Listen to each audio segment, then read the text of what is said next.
और केंद्र रे बीजेपी सरकार आसिला परे श्रमिक कर्मचारी मानकु आधुनिक कृतदास रे परिणत करिया पई जो आगुरु आपण को माध्यम रे मैं जणी देबा चाहूं जे सारा भारत वर्ष रे all India united trade union centre AIUTC पक्षरु केंद्र एवं राज्य सरकार मान जो भली भाव रे श्रमिक मान विरुद्ध रे श्रम आईन आनिछंती कष्टार्जित श्रम आईन गुडी को बातिल करी चारिटी श्रम कोड करछंती जा फल रे श्रमिक माने सेमानकर न्याय्य अधिकार रु वंचित हेबे। एठी कॉर्पोरेट हाउस पूंजीपति माने सेमानकर स्वार्थ हासिल हबो। द्वितीय रे जोठी सरकार जने मंत्री एमएल हे गले तार जीवन सारा पेंशन पाउजी 2002 मसीहा ठारू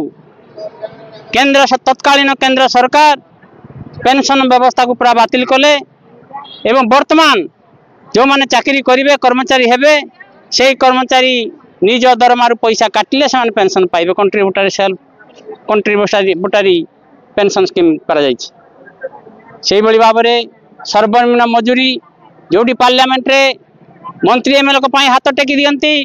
तांकर दरमा बढ़िया पाई तांकर भत्ता बढ़िया पाई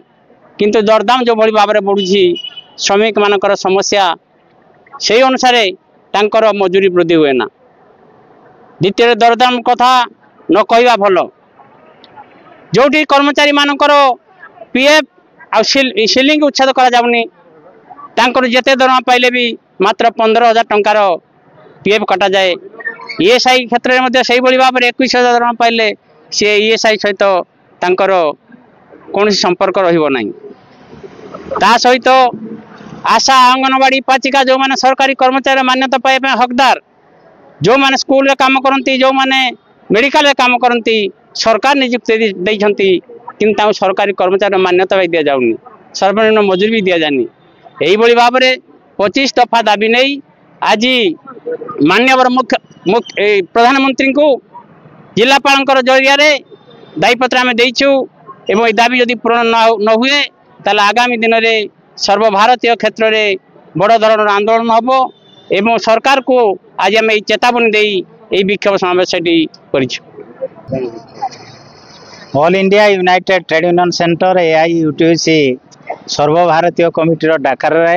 देशव्यापी विभिन्न जगार आंदोलन होची। आज एआईयूटीसी अनुगुल जिला कमिटी पक्षर अनुगुल जिलापाल ऑफिस सम्मुख में आंदोलन हो दायीपत्र प्रधानमंत्री उद्देश्य प्रदान करा मुख्यतः केंद्र में 2014 मसीह बीजेपी सरकार आसिला परे 11 वर्ष धरी श्रमिक कर्मचारी चाषी साधारण मनीष विरुद्ध रे विभिन्न नीति एवं पदक्षेप लागू करुछंती ता विरुद्ध रे देशव्यापी श्रमजीवी जनसाधारण को संगठित करा जाउची विक्षोभ आंदोलन कार्यकारी करा जाउची। तेणु आज मुख्य जो दाबी रही आमर केंद्र में बीजेपी सरकार आसिला परे श्रमिक कर्मचारी मानकु आधुनिक कृतदास रे परिणत करिया पई जो आगुरु पूर्वरु जो थिला पुराना 51 टी केंद्रीय श्रम आईन ता मध्यरु 29 टी श्रम आईन को उच्छेद करी 4टी श्रम कोड आनिचंती। एही श्रम कोड संपूर्ण भाव में घरोई पुंजीपति एवं मालिक मानक स्वार्थ रे श्रमिक कर्मचारी स्वार्थ विरुद्ध रे एवं अन्यान्य दाबी मध्य ता भितरे रहिछि जो माने पाचिका आशा अंगनवाड़ी एमान को स्कीम श्रमिक कहुचे केंद्र सरकार एवं राज्य सरकार मिलित योजना होचे स्कीम श्रमिक मध्याह्न भोजन योजना जोटा जातीय स्वास्थ्य मिशन योजना एवं आईसीडीएस स्कीम एथिरे जो पाचिका माने अछंती जो माने स्कूल रे रोषे करछंती आशाकर्मी माने जो माने स्वास्थ्य विभाग रे काम करछंती एवं शिशु और महिला